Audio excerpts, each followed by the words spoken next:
Assalamualaikum warahmatullahi wabarakatuh. Hello everyone, I am Harianti Agustina from Mathematics Education. This video is my final project from an English course for mathematics with Miss Hamidah Siti Nur Atiko as my lecturer. Okay, are you ready guys? And then enjoy watching this video. Today, I want to talk about one of the problems in our daily life. What do you think? Okay, I'll give you a hint. You know what word is said when a girl is asked, "What do you want to eat?" Yes, that is true. Up to you. We often hear this word when we ask friend, girlfriend, or sister. Oh no, I'm not discriminatory, but it's true. But this time, we will discuss the opposite of that. You know what? Okay, let's discuss it together. First, introduce my friend, Kia.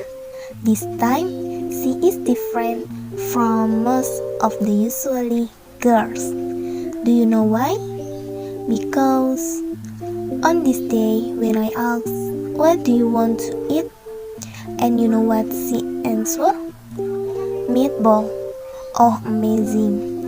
Not the word up to you, she said.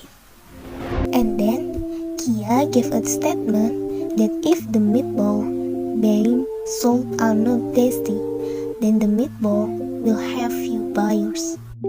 But she is confused about which one is more important, between wanting to buy meatballs that are far from the campus or where there are many buyers. Because it was a short break, Kia decided to buy meatballs near the campus. And then, the question is, are the meatballs that Kia bought delicious? Of course, the meatballs that Kia bought are delicious. Why? Let's prove this conclusion using the deduction method. Based on the Kia problem, we get 3 premises and 1 conclusion. The first premise is that if the meatballs being sold are not tasty, then the meatballs will have few buyers. The second premise is buying meatballs that are far from the campus or where there are many buyers. And the last premise is the Kia buys meatballs near the campus. So, the conclusion is that the meatballs that Kia bought are delicious.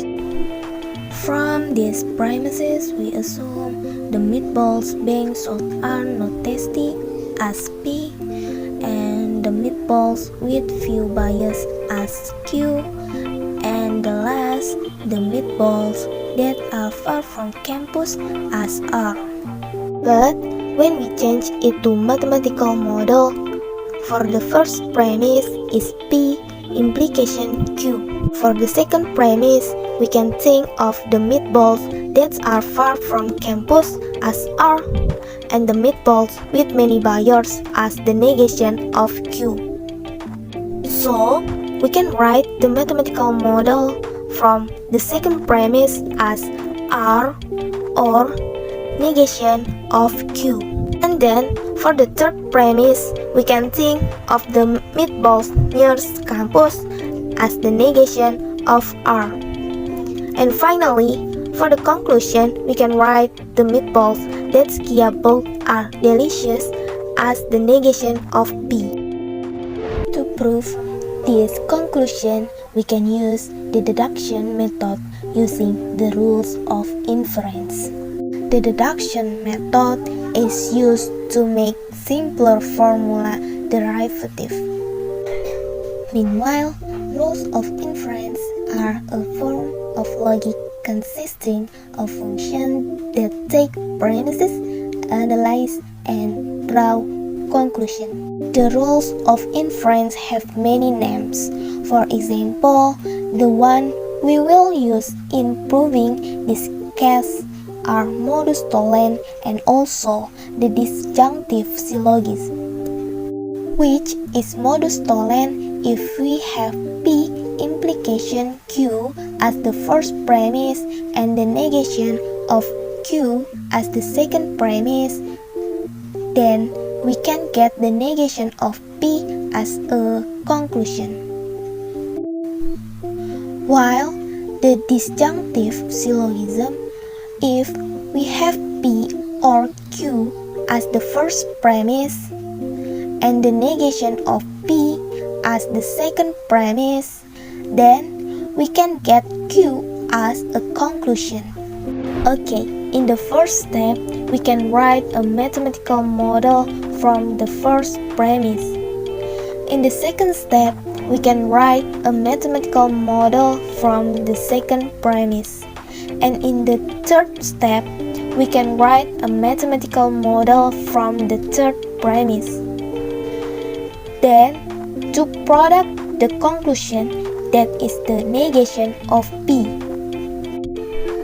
And now, for the fourth step, we can get the negation of Q as a result from step 2 and 3 using the disjunctive syllogism. For the fifth step, we can get the negation of P as a result from step 1 and 4 using the modus tollens.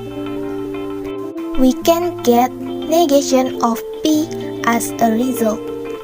So, the premises and conclusion are proven. So, it is true that the meatballs that Kia bought are delicious. Okay, thanks for watching this video, guys. I am Harianti Agustina. Say goodbye. See you again. Wassalamualaikum warahmatullahi wabarakatuh.